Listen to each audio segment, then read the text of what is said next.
ඉක්මනට YouTube channel එකට ඔයාව සාදරයෙන් පිළිගන්නවා.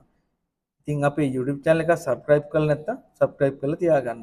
ඉතින් අද අපි පොඩ්ඩක් විමසලා බලන්න බැලුවා වෑන් වල මිල කොහොමද කියලා. ඉතින් පහුගිය දවස්වල ඔයාලා දන්නවා ගිය අවුරුද්දේ කියන්නේ 2025 24 වගේ කාලෙදී ලොකුවට මේ වෑන් වල මිල ඉහළට ඉහළට ගියා. ඉතින් KDH එහෙම හැම මාස වාහනයන් ඉතින් KDH වල මිලත් හිතා ගන්න බැරි විදිහට ගියා. ඉතින් අපි ඉස්සල්ලාම මේ කැරවන් වල මිල ගත්තාම සාමාන්‍ය මේවා 80කට විතර ගියා. ඒ කියන්නේ අවුරුදු 2000 වගේ වර්ෂයේ සහ ඊට යටේවා ලෝන් වල 80 ගණන් වගේ තමයි දාලා තිබ්බේ. ඉතින් දැන් පොඩ දැන් මේ වලේ මිල පොඩ්ඩක් බහැලා තියෙනවා. ඉතින් සාමාන්‍ය ලක්ෂ දැන් 5කින් විතර අඩු වෙලා. සාමාන්‍ය බැලුවොත් ඉන්ටර්නෙට් එකේ ගිහලා බැලුවොත් සාමාන්‍ය 62 ඉඳන් සාමාන්‍ය 70ට යනකම් විතර ඔයාට හොයාගන්න පුළුවන්. ඒ කියන්නේ ලක්ෂ 10කින් විතර වාහන මිලේ වෙනසක් තියෙනවා. ඉතින් ඊට පස්සේ අපි KDH වල මිල පොඩ්ඩක් හොයලා බැලුවොත් ඉස්සෙල්ලා සාමාන්‍ය වාට අලුතෙන්ම ගන්න පුළුවන් තිබ්බා ලක්ෂ 70න් 70න් ඒ වගේ ගන්නට වාට 2018 19 කාලේ ගන්න තිබ්බා. ඉතින් 2024 25 විතර වෙද්දි මේවා සාමාන්‍ය 1.90කට විතර මිල ඉහළට ගියා. ඉතින් මම මේ කතා කරන්නේ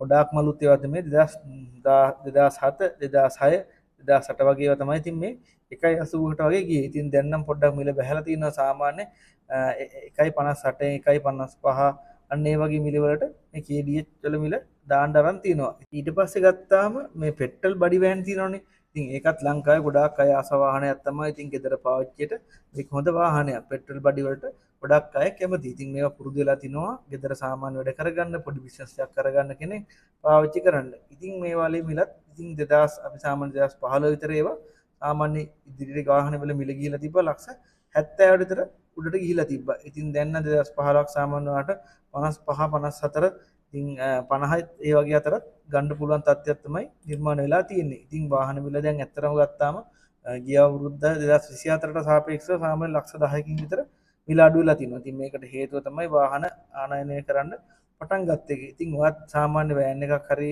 දැන් අපි අද වෑන් ගැන කතා කරේ. ඉතින් ඔයා වෑන් එකක් ගන්න කලින් ඉතින් මේ ඔයාට අලුත් වෑන් එකකට යන්න පුළුවන් නම් පොඩි හරි ෆිනෑන්ස් එකක් දාලා ඉතින් එහෙමනම් ගොඩක් හොඳයි. ඉතින් මේ දැන් තියෙන වාහන ලංකාවේ ගොඩාක් කාලෙකින් ගෙනල් පස්සේනේ ගේන්න ගත්තේ.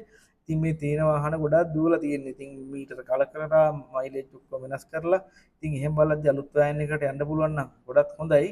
ඉතින් ඔයා නැත්තම් ඉතින් මේ දාලා තියෙන මිලවල් ඇත්තටම තාමත් වටින්නේ නැහැ. ඉතින් සාමාන්‍ය ගත්තොත් ඉතින් මේ ගොඩක් අයගේ හීන බොඳ වෙලා තියෙනවා. ඉතින් වාහන මිලත් එක්ක ඉතින් තිබ්බට වඩා නම් ගොඩක් අඩු වෙලා තියෙනවා වෑන් වල මිල. ඉතින් ඔයත් ඉස්සෙල්ලා ගන්න කලින් හොඳට හොයලා බලන්න වාහනේ යට රින් කරලා බලන්න ඇක්සිඩන්ට් එහෙම තියෙනවද කියලා හොඳට චෙක් කරලා බලන්න. ඉතින් වාහන වලට ඉතින් පොටි දාලා ඉතින් තින්ත ගහලා හොඳට තියෙනවා. ඉතින් මේ ප්ලාස්ටික් කෑලි ටික මම මාරු කරලා. ඉතින් ඒවා ඉතින් ගන්න කලින් ගොඩක් මේ හොඳ දන්න ටෙක්නීෂියන් කෙනෙකුට පෙන්නලා ගන්න පුළුවන් නම් ගොඩක් හොඳයි. ඉතින් ලංකාවේ දැන් මේ වෙලාවට තියෙනවා මේ වාහන චෙක් කරලා දෙන්න ස්ථාන තියෙනවා. ඉතින් අන්න ඒ වගේ තැනකට දැම්මට පස්සේ නම් ඔය පොඩි ඩැමේජ් ඔක්කොම ඔයාට වාහනේ රේට් කරලම දෙනවා. ඉතින් මේකේ ටයර් එකේ ඉඳන් වාහනේ බොඩි එක එන්ජින් එක සියලුම දේවල් වලට රේට් කරලා දෙනවා. ඉතින් ඔයාටත් පුළුවන් නම් වාහනය මිලදී ගන්න කලින් අපොයින්ට්මන්ට් එකක් දාලා ඒ වගේ තැනකට දාලා කරගන්න පුළුවන් නම් ගොඩක් වටිනවා.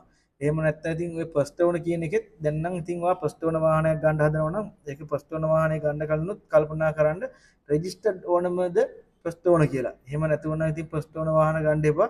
ඒවත් ඉතින් ඕපන් පේපර්ස් අතින් අතට මාරු වෙලා ගොඩාක් ගිහිල්ලා සමහරට ඕනස්ලා 7-8 දෙනා ඉඳලා තියෙනවා. ඉතින් ඔයත් ඒ ගැන කල්පනා කරන්න. ඉතින් මේ කෑෂ් වලට විකින්න වාහනත් එක්ක ඒවා හොයන්න බෑ. තාම ඉතින් ඒවට හරියටම ක්‍රමය දෙයක් නැහැනේ.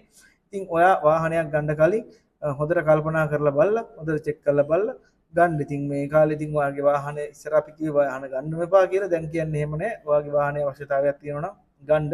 ඉතින් තවත් ඉදිරියේදී වාහන මිල අඩු වෙන්න පුළුවන්. ඉතින් අපේ YouTube channel එකත් subscribe කරලා තියන්න. ඔයාගේ අදහසත් අනිවාර්යෙන් කමෙන්ට් කරන්න. සුබ දවසක්.